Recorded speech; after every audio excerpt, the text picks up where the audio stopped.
नमस्कार मंडळी, मी आयशाच मराठी रेसिपीमध्ये तुमचे मनापासून स्वागत करते आणि मनपूर्वक स्वागत करते। अगदी गावरान पद्धतीने हिरव्या हरभऱ्यापासूनची ही आमटी कशी बनवायची याची रेसिपी मी तुमच्यासोबत शेअर करणार आहे।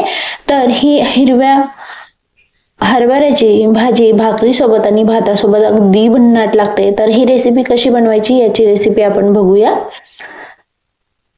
चला तर मग आपण सुरुवात करूया ही रेसिपी बनवायला। तर त्यासाठी मी ओले हिरवे हरभरे घेतले आहे। अगदी ओले आहे, कवळे आहे, तुम्ही बघू शकता या पद्धतीने। आता हे मी स्वच्छ पाण्यात धुवून घेतले। धुवून झाल्यानंतर आता डायरेक्टच मी पॅन मध्ये तेल घालून घेतले आहे। एक चमचा भरून तेल घालून घ्यायचं आहे आणि आता हे हिरवे ओले हरभरे यामध्ये घालून घ्यायचे आहे आणि अगदी चमच्याने अगदी 2 मिनिटासाठी परतून घ्यायचे आहे। तर तुम्ही बघू शकता काही काही असे अगदी पिवळसर दिसतात, मग ते जास्त कडक असतील त्यामुळे मी अगदी 2 मिनिटासाठी हे परतून घेणार आहे। आणि हे अगदी कडक असतील, हे शिजले जाणार नाही लगेचच, म्हणून मी अगदी थोडंसं पाणी घालून हे शिजवून घेणार आहे। तर फार पाणी घालायचं नाहीये, तुम्ही बघू शकता या पद्धतीने मी हे तेलामध्ये परतून घेते आहे। तर त्याला असा थोडासा डाग लागतो, काळा डाग लागतो, या पद्धतीने काळा डाग लागेपर्यंत आपल्याला हे परतून घ्यायचे आहे।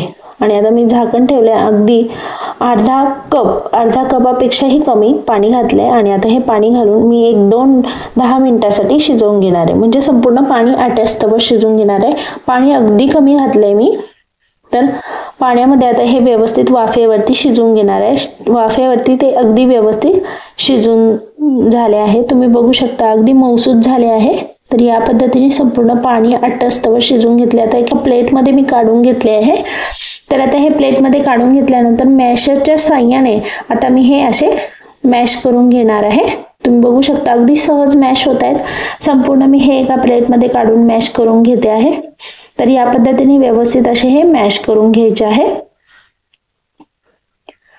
तर अगदी व्यवस्थित असे हे मॅश करून सहज बारीक होत आहेत, मॅश होत आहेत, हाताने सुद्धा दाबले तर सहज मॅश होत आहेत। तर या पद्धतीने असे शिजवून घ्यायचे, किंवा आपण तेलात परतून घेतले, अगदीच कवळे असतील तर तेलात परतून घेतले तरी ते मॅश होऊ शकतात। आता कढईमध्ये आपण वाटण तयार करून घेणार आहोत। त्यासाठी मी खोबऱ्याचे काप घालून घेतले आहेत। त्यानंतर मी यामध्येच एक कांदा उभा कट करून घेतला होता, तोही यामध्ये घालून घेतला आहे। आता इथे 2 ते 3 लसूण पाकळ्या आणि आल्याचे 2 ते 3 तुकडे घातलेत। आणि आता यामध्येच मी 4 हिरव्या मिरच्या घातल्या आहे आणि अर्धा टोमॅटो कट करून घातला आहे। आणि आता हे वाटण मी 2 मिनिटासाठी परतून घेणार आहे। याचमध्ये मी कढीपत्ता घातलाय। कढीपत्ता सुद्धा मी या वाटणामध्ये वाटून घेणार आहे, त्यामुळे टेस्ट खूप छान येते, म्हणून आपण हे परतून घेणार आहोत 1-2 मिनिटासाठी। आणि आता इथे मी कोथिंबीरीच्या काड्या घालून घेतल्या आहे, ज्या अगदी कवळ्या असतात त्या काड्या घालून घेणार आहे। आणि थोडीशी कोथिंबीर देखील घालून घेतली आहे। 4 ते 5 पुदिन्याची फ्रेश पाने घालून घेतली आहे, यामुळे देखील टेस्ट खूप छान येते या भाजीला। तर आता हे मी संपूर्ण परतून घेते आहे। आणि आता हे परतून झाल्यानंतर मिक्सर जार मध्ये घालून मी याचं बारीक अशी पेस्ट बनवून घेणार आहे। तर हे संपूर्ण काढून मी मिक्सर जार मध्ये बारीक याची पेस्ट करून घेणार आहे।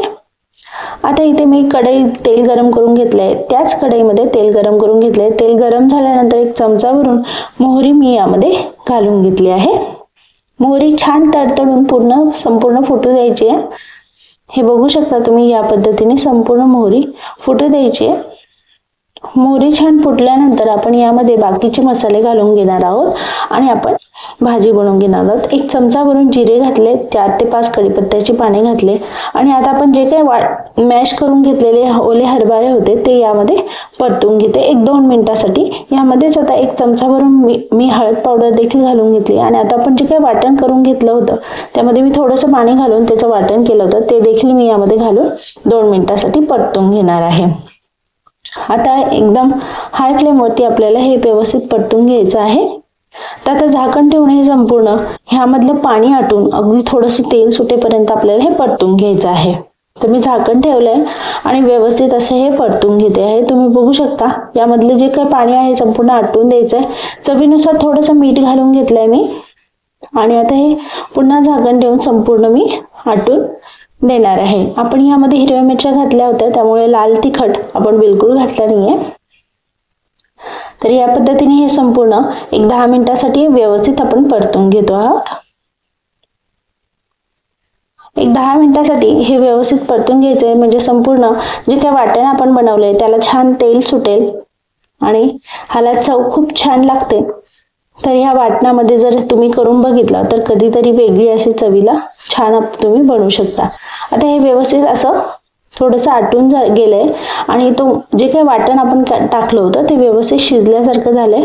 हे बघा, संपूर्ण पाणी आटल्यानंतर या पद्धतीने तेल सुटायला लागतं। तेल सुटलं, आता हे संपूर्ण असं या पद्धतीने आपण पाणी आटवून शिजवून घेतलंय आणि आता यामध्ये आपण गरम पाणी घालून ह्याला छान अशी उकळ करून घेणार आहोत आणि अशी ही छान झणझणीत आपण आमटी बनवून घेणार आहोत। तुम्ही बघू शकता या पद्धतीने। आता यामध्ये मी गरम पाणी घालून घेतलंय।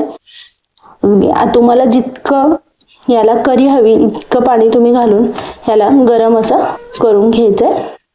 तर आता मी साधारणतः अर्धा ग्लास पाणी घालून घेतलंय आणि याला छान अशी मोठी उकळ करून घेतली आहे। हाय फ्लेम वरती ही उकळ करून घेतली आहे। आता याची उकळ झाल्यानंतर आवडीनुसार मी यावरती कोथिंबीर आणि पुदिना कट करून घातला आहे। पुदिना अवश्य घाला, पुदिन्यामुळे टेस्ट खूप छान येते आणि वरतून देखील गार्निशरला तुम्ही पुदिना आणि कोथिंबीर घालू शकता। तर अशी ही झणझणीत ओल्या हरभऱ्याची आमटी आपली तयार झाली आहे।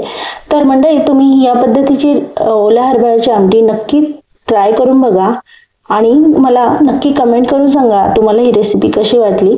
आणि अशाच नवनवीन रेसिपी, छान छान रेसिपी बघण्यासाठी चॅनलला नक्की सबस्क्राईब करून बेल आयकॉनला क्लिक करा। पुन्हा भेटूया आपण अशाच नवीन रेसिपी सोबत। तोपर्यंत तुम्ही स्वस्त खा आणि मस्त रहा। धन्यवाद।